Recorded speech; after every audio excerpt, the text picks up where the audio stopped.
sevdadayım. Çekip buranım yok, günüm yok, güneşim yok, uykum yok, düşlerim kül olmuş susuyorum, bir tek sırdaşım yok. Çektiğim acıların demindeyim olmuşum, pişman desem değilim, bir harmanım açar.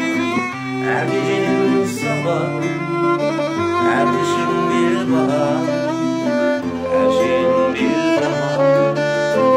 Benim dermanım yok.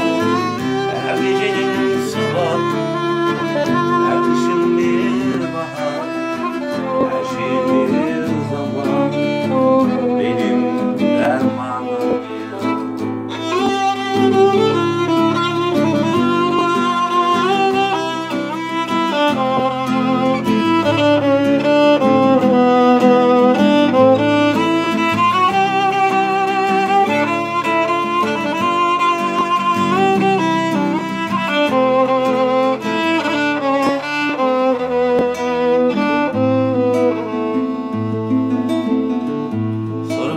Soranım yok, yolum yok, yordamım yok, hiç çıkmaz sevdalıyım.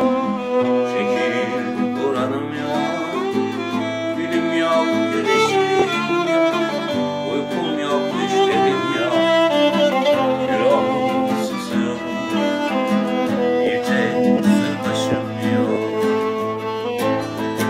Çektiğim acıların demindeyim bu akşam, pişman desem değilim, bir harmanım bu akşam.